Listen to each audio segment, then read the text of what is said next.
Greetings my fellow tacticians, I am Doodleman149 and welcome back to the channel. Today I'll be diving back into the brutal universe of Warhammer 40k Tacticus. Today I am breaking down the 9 Terminator characters in the game and determining who is the best. I'll look at their stats, potential equipment, and abilities to determine who comes out on top. In case you are wondering, I am specifically talking about Abaddon, Angrax, Arjak, Barakiel, Maladus, Niall, Toth, Typhus, and Rask.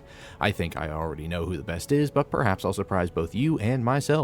Grab your bolter and let's get started.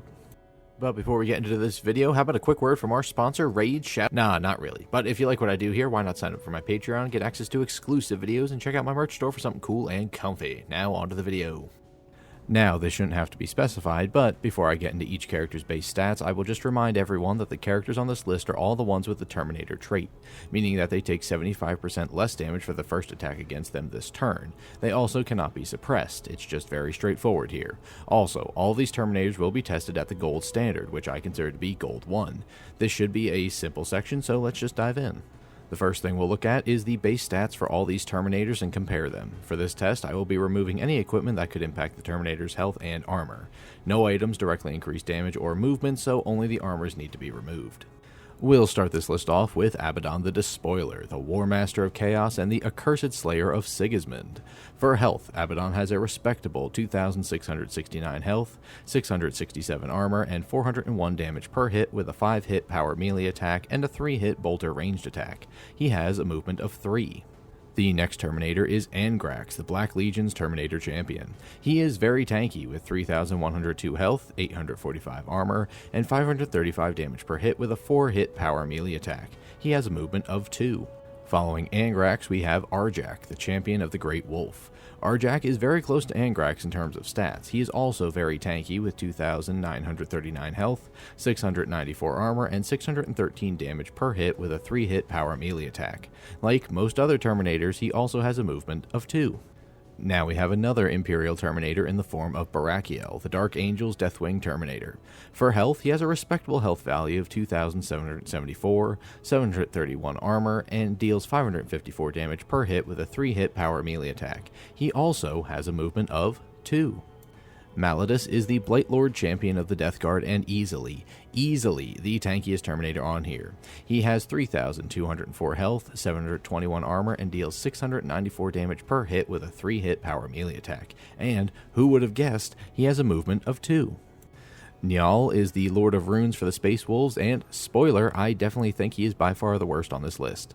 In terms of health, he has a paltry 2,136 health, 694 armor, and only deals 214 damage per hit with a 3-hit psychic melee attack or a 2-hit psychic ranged attack. He also has a movement of 2.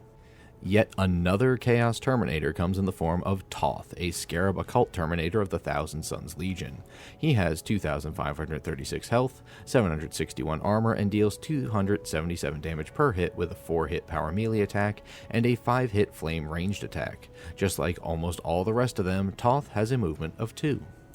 Typhus is the Herald of the Plague God and the Chapter Master of the Death Guard. He has a tanky 3,204 health, 667 armor, and deals 480 damage per hit with a 1-hit power melee attack or a 1-hit psychic ranged attack.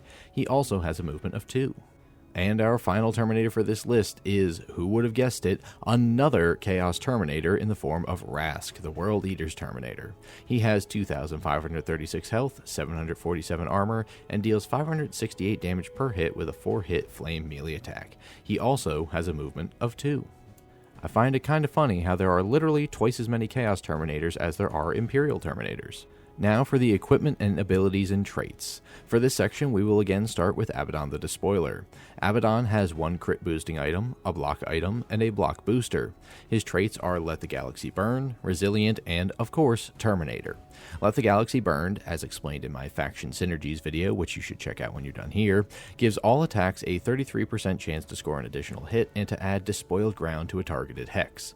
If the target is already on a hex with any effect, then the attack automatically scores that extra hit. Resilient just makes it so that, unless overkilled, the killing blow on Abaddon will have him drop to 1 health instead of dying. Terminator has already been explained previously, obviously. In terms of abilities, Abaddon's active is Drachnian, which sets Abaddon to a specific amount of health. In this case, at level 35, it sets him to 2,084 health, and then he immediately performs a normal melee attack.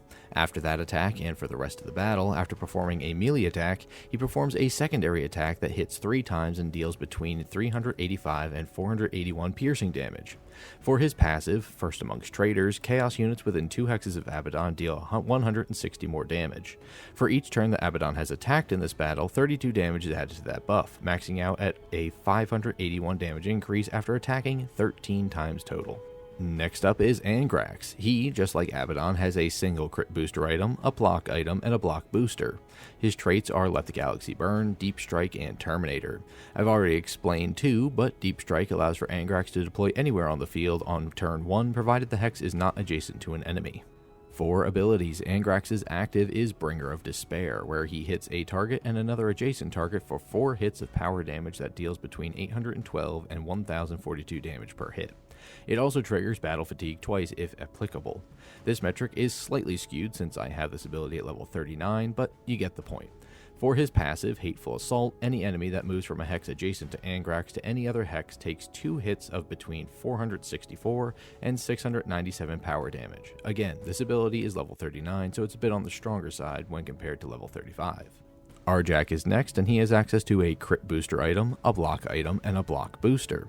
His traits are Resilient, Deep Strike, Terminator, and Unstoppable. The first 3 were already explained, but Unstoppable just means that hexes that block movements such as Razor Wire, Fire, and Ice do not affect this unit.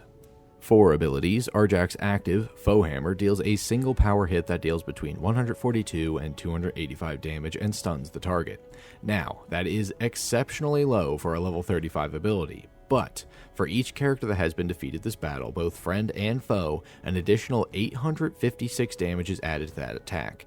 This can potentially make this attack extremely powerful. His passive, Anvil Shield, makes it so that Arjak blocks an additional 285 damage, covers the opponent's hex in ice when he blocks, and if the attacker is already standing on ice or if Arjak is below 35% health, then the attacker is stunned and Arjak gains an additional 19% chance to block. Barakiel can use a crit booster, a block item, and a block booster. His traits are Deep Strike, Crushing Strike, Heavy Weapon, and Terminator. Crushing Strike gives Barakiel 50% more melee damage with a normal melee attack if he did not move before attacking, and Heavy Weapon gives him 25% more range damage if he hasn't moved before attacking. Deep Strike and Terminator were already explained. Looking at his active ability, Barakiel has a plasma cannon that deals 3 plasma hits, dealing between 342 and 456 damage per hit. This attack also hits up to 2 enemy units behind the initial target. Additionally, this ability can be used multiple times per battle and is a great choice for the Use Abilities with Imperial Characters challenges. For his passive, Deathwing, for each time he blocks this turn, he gains 18 more damage with his melee attack and blocks 18 more damage as well. This boost lasts for 1 turn. One thing to note with these stats is that his abilities are, admittedly, underleveled. Plasma Cannon for me is only at level 25, and Deathwing is only at 20, so take that as you may. Numerically, it will not impact his final ranking. For equipment, Maladus has a crit item, a block item, and a block booster item. His traits are Contagions of Nurgle, Resilient, and obviously, Terminator. Contagions of Nurgle, something I explained in a couple previous videos, degrades the armor of enemies within a certain range of a unit with this trait. This range expands over the length of a match to affect units that are 3 hexes away after 5 turns. For abilities, Maladus has the active ability Flail Swing, which at level 35 deals 3 power hits of between 1,444 and 1,636 damage. It seems pretty basic, but any unit defeated by this ability is automatically overkilled, even if they are otherwise incapable of being overkilled. His passive, Haze of Corruption, adds an additional toxic damage hit of 448 whenever a target is defeated by Maladus. This extra damage is applied to any unit that was both adjacent to the original target and Maladus. If this extra damage defeats another unit, then this ability activates again. Njal. Njal has a crit item, block item, and a block booster. His traits are Psyker, Terminator, and Unstoppable. It's pretty self-explanatory, but Psyker just means that 50% of the damage dealt by a ranged attack is then also applied to a random adjacent unit. Considering how low Njal's damage is, this 50% damage is negligible at best. Terminator and Unstoppable were already explained. For abilities, Njaal's active is Stormcaller. With this, Njaal targets an enemy within 3 hexes and covers that hex and all adjacent hexes in ice. All the enemies on hexes that were iced take 3 psychic hits and deal between 142 and 200 damage. Oh look, more pathetic damage output from Njaal, who would have guessed. His passive, Lord of Tempest, buffs his damage by 114 for each surrounding hex that has ice on it. All his normal attacks also add ice to the affected hex.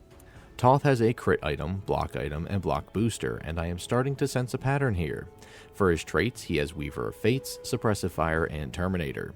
Weaver of Fates makes it so that if 3 or more enemy units are hit with psychic damage this turn, then Toth will deal his maximum possible damage with both regular attacks and abilities. Suppressive Fire just means that ranged attacks suppress the target unless that target is also a Terminator, and Terminator has obviously already been explained. His active, Hellfire Missile Rack, deals a single heavy round hit, which deals between 963 and 1283 damage to a target within range 3. An additional missile is fired at every target that took psychic damage this turn, which can include a second missile to the initial target of this ability. This gives Toth a decent long-range support attack and can really spread out some damage. His passive, Time Flux, sees a ghost be left on the hex Toth was just in when he moved this turn. Should Toth go down, he would respawn at the phantom spot with 1058 health. This ghost can be dissipated if any other unit goes into that hex. This ability also allows for Toth to heal for the damage value of the last hit he took, plus an extra 385 health on top of that. This cannot heal beyond 1924 damage though. Typhus's items include, who would have guessed, a crit item, a block item, and a block booster. His traits are Contagions of Nurgle, Resilient, Psyker, and Terminator, all of which have been previously explained. For abilities, Typhus's active is Plague Wind. This ability deals a single psychic hit that deals between 1156 and 1444 damage to a target within 2 hexes. Any enemies adjacent to that target take a single psychic hit that deals between 866 and 1091 psychic damage. And then, any enemies adjacent to those secondary targets take another single psychic hit that deals between 641 and 803 damage. It is a real crowd control gem. His passive, Destroyer Hive, is real simple. It deals between 448 and 513 direct damage to a single random adjacent target. Ending on Rask yet again, his items are a crit item, a block item, and a block booster? His traits, he has Blessings of Corn, Deep Strike, Rapid Assault, Terminator, and Unstoppable. Blessings of Corn lets Rask deal 3% more damage and receive 8% less psychic damage for each unit that was defeated in melee this battle up to a maximum of 8 units. Rapid Assault gives the unit a +1 to movement and 25% to the first melee attack of the battle. After that, movement and damage goes back to normal. Deep Strike, Terminator, and Unstoppable were already explained. Wow, and here I thought the sniper ranking video was a lot longer. If you haven't already, you should check out that video to find out who the best sniper is in Tacticus. The video is in the top right corner of your screen now, and it'll be linked in the description. So, here we are, time to give you my brief thoughts on each character before getting into the rankings.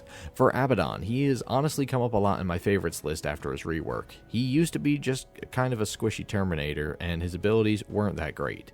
Now though, well, he's still fairly squishy, but his abilities really add to both his raw damage output as well as his synergy with all Chaos units, something that the War Master of Chaos should be able to do. He's a really solid choice for any time you need a Terminator, plus he has the bonus of being the only one to constantly have 3 movement. Next we have Angrax, who is just a great all-around choice. He is tanky, hits hard, and his passive ability makes him a menace on any mission with hostile spawners like Onslaught or LRE battles. The only thing is, you'll definitely notice his movement speed when trying to chase down enemies or simply get in position next to a spawner when his Deep Strike doesn't quite get him there. Arjak is someone I wrote off a long time ago. He just never really appealed to me, but after investing in him, he's actually a lot better than I expected. He's almost exactly on par with Angrax, just a little worse in all categories, but his block abilities add some nuance to his playstyle, cutting off roots with ice and gaining better blocking bonuses. His Unstoppable trait ensures that these ice hexes will never stop him from advancing, but with a movement of 2, it's not like he's going anywhere fast anyway. Plus, his active ability, while awful when used right away, easily has the highest damage potential out of anyone on this list. If he's in a 1v1 at the end of a battle and he still has Foe Hammer, that is going to one-tap just about everyone. Barakiel is honestly a little disappointing stat-wise. I always thought he was Angrax level or higher, but no. He's just a little less tanky than Arjak, but he has a reusable ranged attack that is great for crowd control and for hitting enemies before they can get into range of you, given that it has a range 3 on it.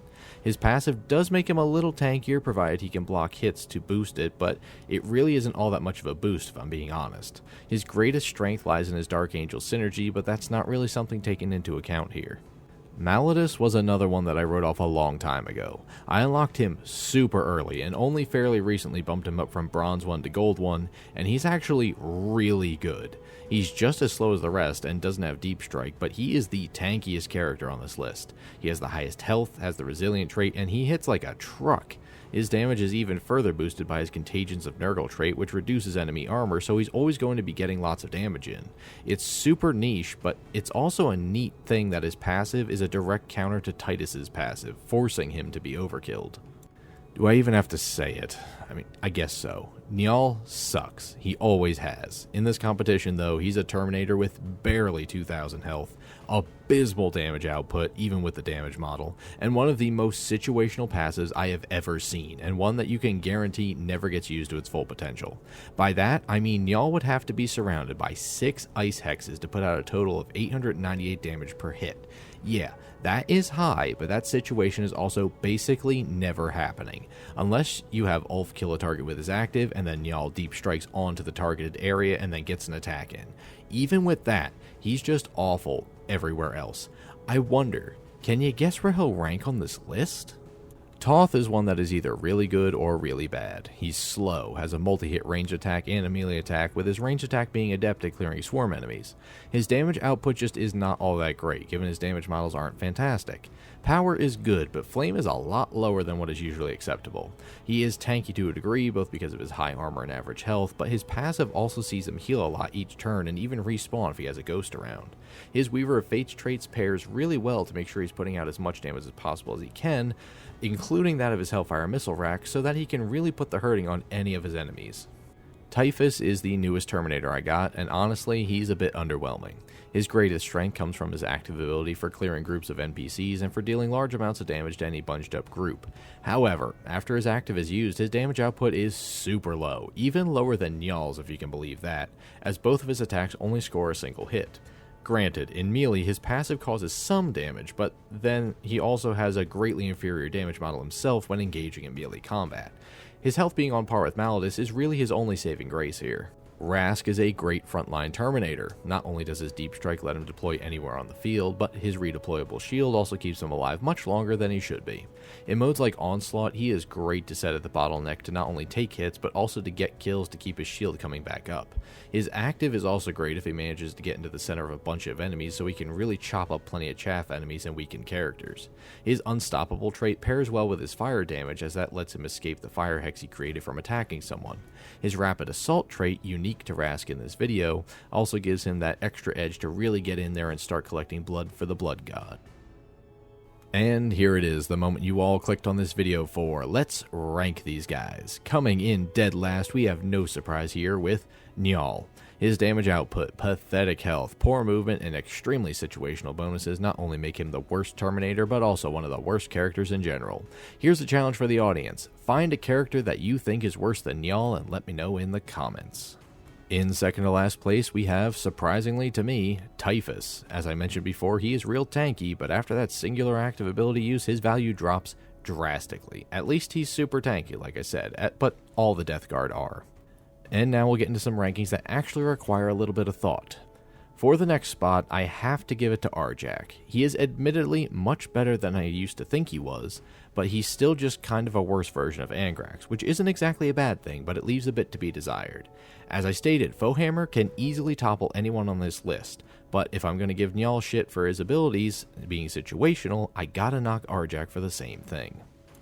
Barakiel is next. He is good overall, much like most of the Dark Angels, but he's just squishier than I would have liked him to be. He has great use as a Dark Angel's frontliner, and his reusable ability is great for challenges, but in terms of battle, he's just good, right in the middle. So does that leave us with all Chaos Terminators? Great. Not what I wanted, but it is what it is. Next up, as much as it pains me to say this since he is my favorite overall, we have Rask. His passive is fantastic at holding a position, but he still needs a medic to actually keep him together because while the shield is great, it's not that great. It gets broken fairly easily, and then he has average stats really, mostly let down by his flame damage model. Just above Rask, and I mean just barely, we have Toth. Toth has everything Rask has, but with more variety. He has a ranged attack, a better damage melee model, and a long-range active, and his passive ability actively heals him instead of just putting a band-aid over the damage. Plus, with a ghost up and active, Toth has the ability to respawn. His stats are average, but he just barely edges out Rask for this spot. And now here we are at the top 3, and this is bound to be contentious. In third place, we have Angrax. I know, heresy, but hear me out. His passive is great for spawner battles and for enemies that like to hit and run, but he's just super slow and his damage is just slightly lacking, making it hard for him to even take advantage of his passive ability most of the time. He's fantastic, but he is not as good as Abaddon or Maladus at the moment. And the runner-up for this list is Abaddon. I am shocked he made it this high on this list, but that's all thanks to his rework. He has the unique advantage of being the only Terminator with movement 3, and he has really high damage output, especially after his active is used. He also synergizes really well with every other Chaos unit, acting as both a frontliner and a support character. And so that of course leaves Maladus at the top. My reasoning here? He simply outdamages most of the other Terminators, both through his raw stats and his ability buffs. His health is the highest, his armor is really good, and his trait, Contagions of Nurgle, further reduces enemy armor, making his hits even deadlier. He also has great crowd control, given his passive allows for not only extra damage, but if the initial target is defeated, then the leftover damage goes to another adjacent target, meaning he can, in the right situation, get a triple kill. He's also a solid counter to characters that can't be overkilled. He may be slow, but when he reaches you, he will be sending your soul to the warp in an instant. And so that's my rundown of the 9 Terminator characters in Tacticus and my assessment as to who is the best. Njal is Cheeks and Maladus is the GOAT. Everyone else falls somewhere in between with some flexibility on their positions. What did you think of my rankings? Where would you put everybody? Let me know in the comments below. If you found this guide helpful or fun or entertaining in any way, please hit that like button, subscribe, and ring the bell for more Tacticus content. I'd like to thank my lovely Patreon patron Zanetor for his continued monthly support, and I encourage you to join him if you like what I do here. At the very least, you know you'll be getting acknowledged every single video.